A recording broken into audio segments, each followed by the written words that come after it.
Monica Adong holds up her antiretroviral tablets medication that has helped her manage her HIV-positive status for years. So on every appointment, they give me this tin with my drugs. After 3 months, I get my drugs in this tin. So in this tin, it contains the drugs for 3 months. Uganda is home to approximately 1.5 million people living with HIV.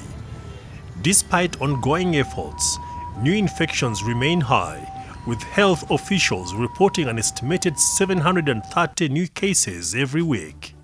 But there is hope on the horizon. A new injectable drug, Lenacapavir, has been introduced. It significantly reduces the risk of HIV infection in both adults and adolescents.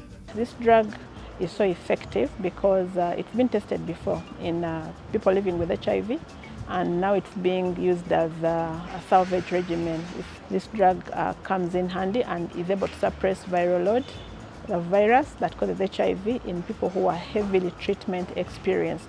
And therefore, because it is so potent, so effective, and yet has a very long half-life, the indication was changed by the manufacturer to now also be used for prevention.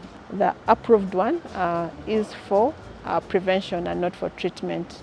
Between 2021 and 2023, successful trials of Lenacapavir were conducted among adolescent girls and young women in Uganda and South Africa. HIV clinics in Uganda are optimistic as the drug offers a new layer of protection for those at risk of infection. This is an HIV clinic. We have people who are taking treatment. So some of them have partners and they're in a dose-dependent relationship. So this is a very good drug for them because some of them have been doing their oil prep where they're taking a pill every day. And so they're excited because they're going to receive an injection that is going to be just twice in 1 year. So it's a very exciting news for them, and they're all looking forward to getting this drug. While many Ugandans are optimistic about the potential of Lenacapavir to reduce HIV infections, concerns remain, particularly around affordability and access. For this drug to be readily available for the populations, it is important that discussions are held to lower the price, but also give patenting rights for local manufacturers to be able to manufacture these drugs locally so that it can be accessed by the populations. But how is it going to help us? Because I'm sure it's for the rich. It has to be distributed with a lot of caution to the members of public, because most of them will be going out sleeping irresponsibly, because of course they'll be knowing that they have that injection that will help them to protect them from acquiring HIV and AIDS.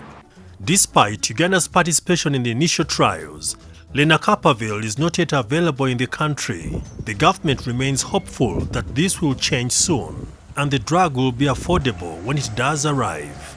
So with a wide market, we are hopeful that the price of Lenacapavir from the supplier, from the producer, will come down significantly, that it should be affordable within our countries and by even some of the individuals within this country. So we look forward to even partnering with pharmacies, private pharmacies, to bring it in for those who may need it beyond those who shall be prioritized for the free Lenacapavir. It is important that some population groups are prioritized in spite of their high risk,